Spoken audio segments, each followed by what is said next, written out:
आज 26 मई 2026 है। दिन है ट्यूसडे का और मेरा नाम है प्रदीप शुक्ला।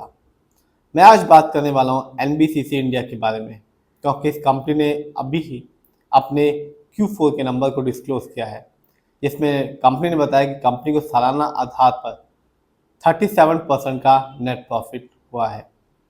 ये कंपनी लॉन्ग टर्म में एक अच्छा खासा रिटर्न दे रही है और सबसे अच्छी बात यह है इस कंपनी की कि इस कंपनी का शेयर प्राइस आज भी 100 रुपये से नीचे का है।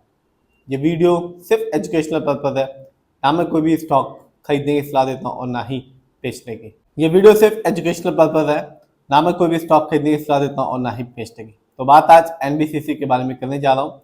ये एक नवरत्न कंपनी है और 3-4 सेगमेंट में काम करती है। रियल एस्टेट में काम करती है और प्रोजेक्ट मैनेजमेंट कंसल्टेंसी में काम करती है।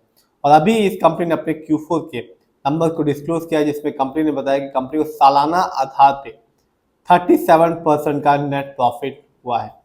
सबसे अच्छी बात इस कंपनी की ये है कि आज भी इस कंपनी का जो शेयर प्राइस है वो 100 रुपये से नीचे का है। देखते हैं इस कंपनी के शेयर प्राइस को और रिटर्न को। तो आज की बात करूँ तो आज इस कंपनी का शेयर प्राइस है 96 रुपीज़ 84 पैसे का और आज इस कंपनी ने मामूली से रिटर्न निकाल के दिया अपने शेयर होल्डर्स को 0.02% का। लेकिन मैं हमेशा कहता हूँ कि आप लॉन्ग टर्म को देखें, तभी किसी भी कंपनी में पैसा लगाएं। एक साल में जब मार्केट डाउन था, इस कंपनी ने अपने शेयर होल्डर्स को निराश किया।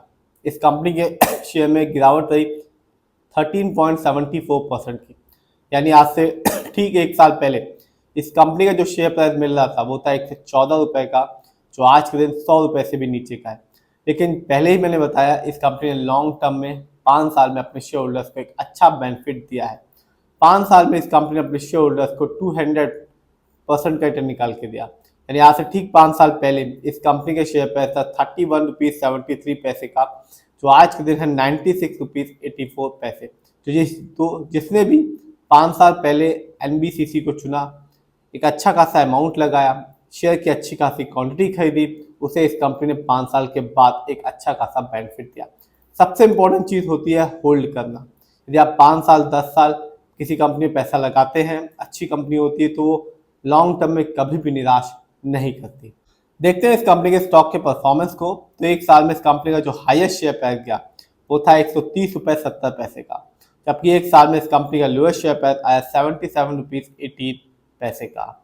लेटेस्ट अपडेट बता चुका हूँ, कंपनी ने अभी ही अपने Q4 के नंबर को डिस्क्लोज किया है, जिसमें कंपनी ने बताया कंपनी को सालाना आधार पे 37% का नेट प्रॉफिट हुआ है। देखते हैं इस कंपनी के इवेंट को। तो इस साल इस कंपनी ने फैब के मंथ में अपने शेयर होल्डर्स को मामूली सा डिविडेंड निकाल के दिया 0.12 पैसे का। तो बहुत ज़्यादा इस कंपनी ने अपने शेयर होल्डर्स को डिविडेंड नहीं दिया इस साल।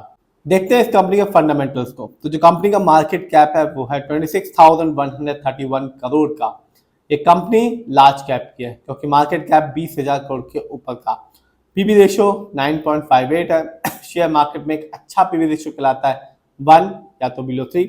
इंडस्ट्री पी 35.68 है, अच्छा खासा है। शेयर मार्केट में एक अच्छा इंडस्ट्री पी कहलाता है 20 से लेकर 25 के बीच में। ये बताता है कि कंपनी का स्टॉक मार्केट में कैसा परफॉर्म कर रहा है।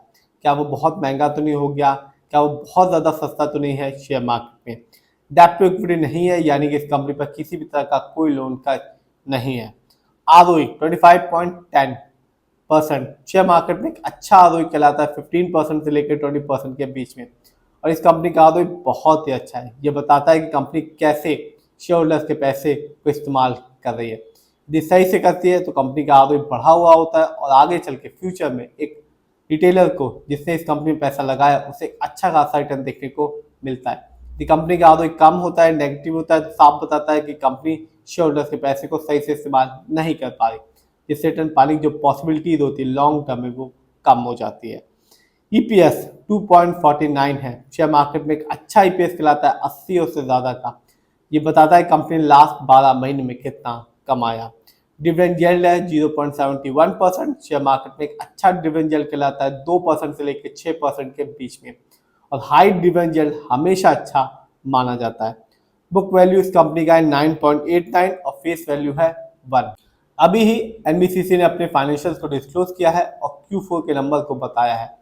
देखते हैं इस कंपनी के फाइनेंशियल परफॉर्मेंस को। तो रेवेन्यू रहा इस कंपनी का मार्च क्वार्टर में वो था 4,619 करोड़ का, जबकि 2025 में इस कंपनी का ईयरली रेवेन्यू था 12,273 करोड़ का। प्रॉफिट, मार्च क्वार्टर में इस कंपनी का प्रॉफिट था 254 करोड़ का, जबकि 2025 में इस कंपनी का ईयरली प्रॉफिट था 557 करोड़ का। ये तो बात है कंपनी के फाइनेंशियल्स की। जानते हैं किसका कितना पैसा इस कंपनी में लगा हुआ है, तो साफ है प्रमोटर की होल्डिंग सबसे ज्यादा है।